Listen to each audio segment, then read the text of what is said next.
Avez-vous déjà ressenti l'attrait de l'inconnu? Ce sentiment irrésistible qui vous pousse à explorer des territoires inexplorés, à découvrir des vérités cachées, ce mystère envoûtant d'un passé caché, un passé qui semble murmurer à travers les pages jaunies et les couvertures poussiéreuses. L'histoire est remplie de secrets, de murmures de connaissances interdites et de trésors perdus. Chaque livre, chaque manuscrit est une porte vers un autre monde, une autre époque. Des manuscrits, soigneusement calligraphiés et farouchement gardés, détiennent la clé pour percer ces mystères. Ils sont les gardiens silencieux de savoirs anciens, de récits oubliés. Ils chuchotent des récits de civilisations oubliées, d'idées révolutionnaires et de découvertes incroyables. Des histoires qui pourraient changer notre compréhension du monde. Mais certains secrets sont considérés comme trop dangereux, trop puissants. Des connaissances qui pourraient bouleverser l'ordre établi, remettre en question nos croyances. Certains livres sont jugés interdits, leurs connaissances perdues à jamais. Quels secrets renferment-ils? Pourquoi ont-ils été cachés, brûlés, oubliés? Pourquoi ont-ils été réduits au silence? Est-ce par peur de leur pouvoir ou par désir de protéger l'humanité de vérités trop terribles? Les réponses pourraient bien vous surprendre. Peut-être que, quelque part, dans un recoin sombre d'une bibliothèque oubliée, se trouve le livre qui changera tout. À travers l'histoire, certains textes ont été jugés dangereux, subversifs. Ces manuscrits prohibés, souvent cachés dans des archives secrètes, remettent en question les croyances établies et menacent l'ordre établi. Leur existence même témoigne du pouvoir des idées. Ces livres ont le potentiel de réécrire l'histoire, de bouleverser notre compréhension du passé. Ils offrent un aperçu de perspectives alternatives, de pensées interdites et de vérités étouffées. Mais leur rareté les rend d'autant plus fascinants, leurs secrets d'autant plus tentants à découvrir. Le Codex Gigas, aussi connu sous le nom de Bible du Diable, est un manuscrit légendaire nimbé de mystères. Ce livre ancien, dont l'origine remonte au XIIIe siècle, est l'un des plus grands manuscrits médiévaux jamais créés. Ce livre massif, de plus d'1 mètre de haut, contient la Bible latine complète, ainsi que de nombreux autres textes. Il pèse environ 75 kg, ce qui en fait un ouvrage impressionnant non seulement par son contenu, mais aussi par sa taille. En plus de la Bible, le Codex Gigas inclut des textes sur l'histoire, la magie et la médecine. On y trouve également des chroniques historiques, des traités médicaux et même des incantations magiques, ce qui en fait une véritable encyclopédie médiévale. La légende raconte que le Codex Gigas a été écrit par un moine qui a passé un pacte avec le diable. Selon cette histoire, le moine, condamné à mort pour une faute grave, aurait promis de créer le livre en une seule nuit en échange de son âme. Le moine, désespéré et cherchant à échapper à sa condamnation, aurait invoqué le diable pour l'aider à accomplir cette tâche impossible. En une nuit, avec l'aide surnaturelle, il aurait achevé ce chef-d'œuvre monumental. Vrai ou non, la taille imposante et la précision du Codex Gigas témoignent d'une incroyable maîtrise artistique et d'une dévotion sans faille. Chaque page est ornée de détails minutieux, et l'illustration du diable reste l'une des plus célèbres et des plus intrigantes. Ce manuscrit continue de fasciner les historiens et les amateurs de mystères à travers le monde. Pakochu. Au cœur du Vatican, caché du regard du public, se trouve un trésor de documents historiques, les archives secrètes du Vatican. Ces archives sont un sanctuaire de savoir, un lieu où le passé et le présent se rencontrent dans un silence sacré. Ces archives, couvrant des siècles, contiennent la correspondance papale, des documents historiques et d'innombrables autres textes. Chaque document raconte une histoire, chaque manuscrit est une fenêtre sur une époque révolue. Les étagères sont remplies de volumes qui ont survécu aux ravages du temps, préservant des secrets et des connaissances inestimables.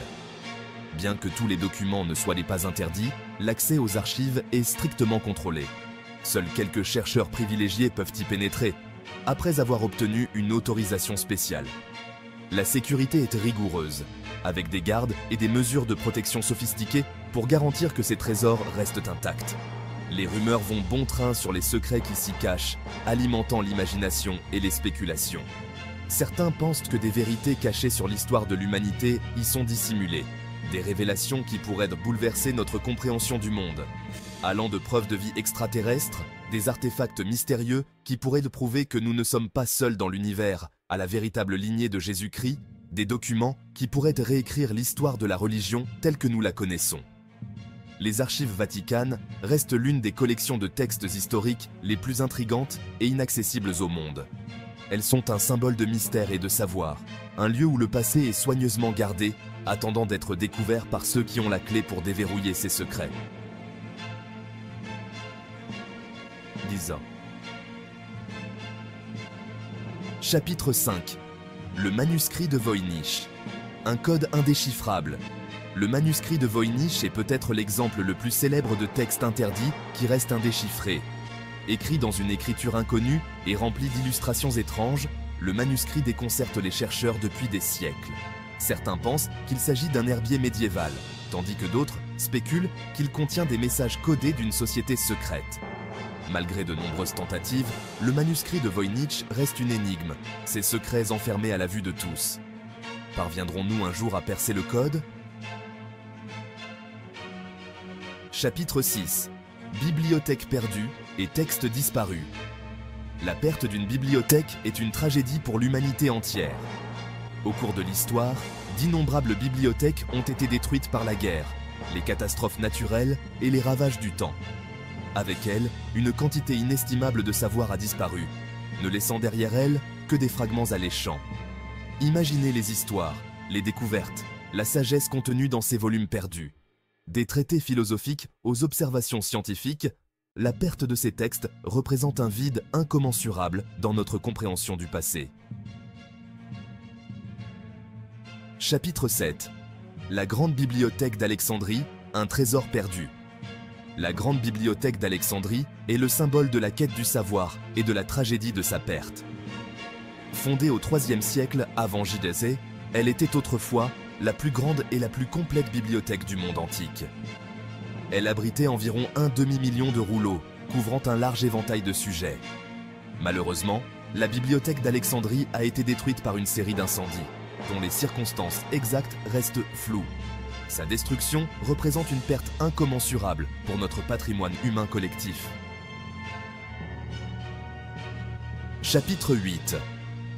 À la recherche du savoir perdu. La quête pour retrouver le savoir perdu est une entreprise noble et permanente. Des chercheurs, des archéologues et des historiens consacrent leur vie à rassembler les pièces du passé, à la recherche d'indices sur des textes perdus et des bibliothèques oubliées. Chaque découverte, chaque manuscrit retrouvé offre un aperçu d'un monde disparu. C'est un rappel de la fragilité du savoir et de l'importance de préserver notre héritage culturel pour les générations futures. Chapitre 9. Nouvelles technologies, nouvelles découvertes. Ces dernières années, les progrès technologiques ont révolutionné la recherche du savoir perdu. Le géoradar, l'imagerie multispectrale et d'autres techniques nous permettent de scruter sous la surface de la Terre, découvrant des structures cachées et des artefacts perdus. Ces technologies nous donnent l'espoir de pouvoir découvrir encore plus de textes perdus et de percer les secrets qu'ils renferment. L'avenir de la recherche historique est prometteur, alimenté par l'innovation et la poursuite incessante du savoir. Chapitre 10. Le frisson de la chasse. La recherche de manuscrits interdits et de livres perdus est une véritable aventure. C'est un voyage dans le temps, une quête de savoir qui peut changer notre vision du monde. Le frisson de la chasse, l'anticipation de la découverte nous poussent à explorer, à chercher et à questionner. Quels secrets restent cachés, attendant d'être découverts? Quelles connaissances perdues pourraient réécrire l'histoire, bouleverser nos croyances et inspirer les générations futures? Les possibilités sont infinies. Chapitre 11. Déverrouiller le passé, inspirer l'avenir. L'étude des manuscrits interdits et des livres perdus ne concerne pas seulement le passé. Il s'agit de comprendre qui nous sommes, d'où nous venons et ce que nous sommes capables d'accomplir. En perçant les secrets du passé, nous acquérons une meilleure compréhension du présent et une source d'inspiration pour l'avenir. La quête du savoir est un voyage sans fin. Alors, continuez à explorer, à questionner, à chercher. On ne sait jamais quel secret vous pourriez découvrir. No sé qué mucho idée.